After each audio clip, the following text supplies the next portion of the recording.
Today on Project Aston Martin, we're going to change the spark plugs.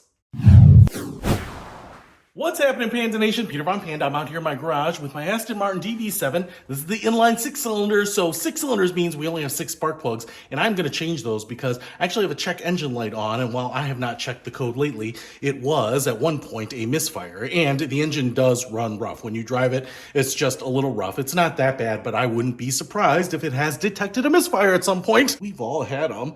So I picked up some new spark plugs, and I went with NGK pre-gapped. They are supposed to be some of the best iridium.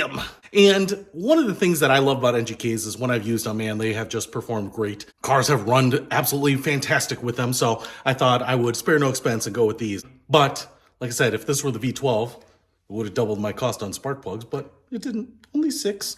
And so I picked up a 6er of these and a 6er of Coors Banquet to get me through it. So what I'm going to do here is just pop the hood and walk you through putting in new spark plugs, and we'll see if the car, 1, even starts after I'm done, but 2, if it runs a little better, and then 3, if I do reset the computer or just disconnect the battery or however I'm going to do it, see if that light stays off. So we'll find out if it works. Let's try it. So we got to pop the bonnet, which I always thought was like a frontier woman's headpiece, but you know, those Brits. The latch to open this bad boy up is right here, so you have to push on it, then it will come up here, clamshell style. And there you can see the supercharger down there, the intake manifold, we've got a cover over it, and then we have the engine over here. We have this cover that says Aston Martin, and then we have these hex screws, I think 4 of them, holding this down. And as you can see, that's where we should find our spark plugs because we have ignition wires going under there. So let's find out what size these are. These look like 6mm to me, so let's give that a try and see if this comes off.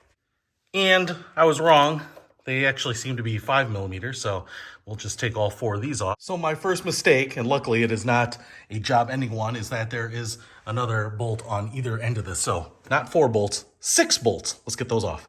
All right, first moment of truth here. I think I've got them all off. Ooh, it's actually a pretty heavy piece of metal, so nicely cast there. And now you can see the 6 ignition wires, and the nice thing is they're basically all numbered here. 6, this should be 5 right there, 4, 3, 2, 1. So kind of numbered front to back here, and I'm just going to go ahead and pull off the boot here, and looks like that came off, and we should see spark plug way down there. So I like just looking in here and just making sure that I can see the spring, that didn't come off or is broken, because that'll obviously not create a good connection when you push this back on top of the spark plug, but that looks good. So I'm going to go ahead and pull these all away here. The engine is totally cool. I haven't driven the car in a couple days, and then we will go after the spark plugs way down there.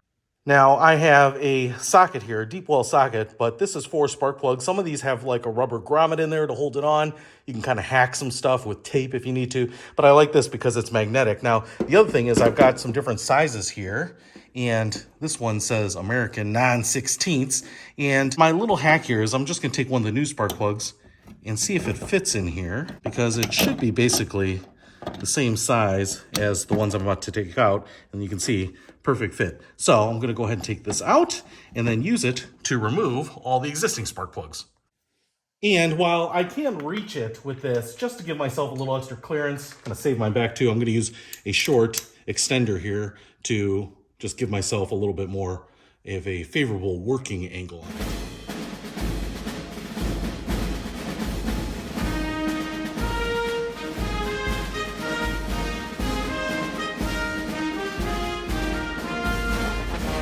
All right, got the old spark plugs out. Now, the first thing I actually want to mention here is that they weren't super tight. It actually wasn't that hard to dislodge them. And that's actually really good news. And I am going to actually use anti-seize lubricant on the new spark plugs so that the new ones don't get seized in there either. And so whoever did it before probably did a nice job. I actually appreciate that. Now, the second thing is, the good news is I did not see any oil on the spark plugs, something that would scare me about oil getting into the cylinders, but you can see these spark plugs are aged. This one is probably the worst. It actually looks like some moisture was getting down into the opening and just kind of rusting away at the top. But like this one, I think is a pretty good example. It just looks old. You just have soot and all that stuff on there. And to me, it just looks super, super old. So here's the new spark plug pre-gapped.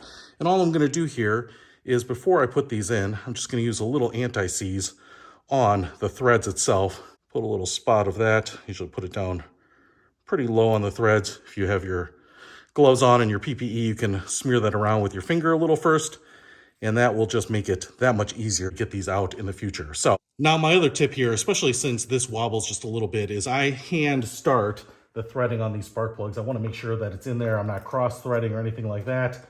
So I just want to make sure I'm not getting any resistance that you might not be able to feel with the socket wrench. So that feels like it's going in there good. And now I've gotten it actually to where I can't hand tighten it anymore. Now I can finish it off with the socket wrench. And you'll want to use your torque wrench just to make sure that you're torquing them to spec.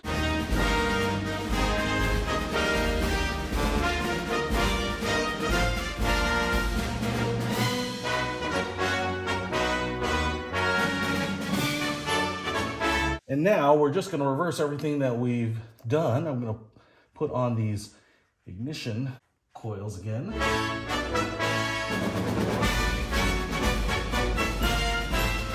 All right, got them all on.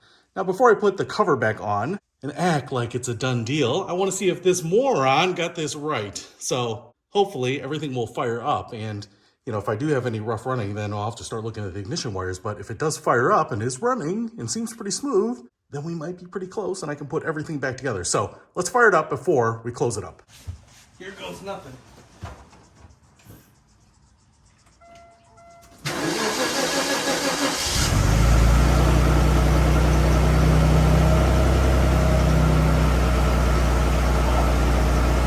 Smooth as a baby's bottom. Yeah, baby.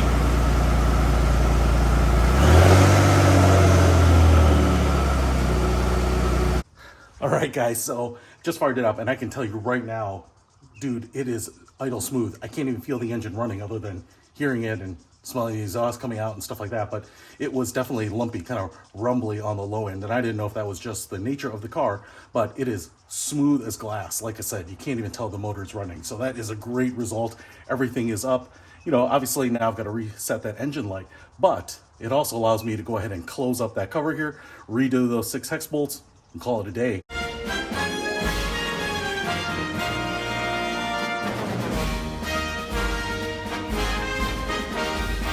Whew. It definitely is a warm day out here, but this is an easy DIY at your house garage mechanic type of job. Spark plugs can cost you anywhere from a few dollars to $10 or $20 a spark plug.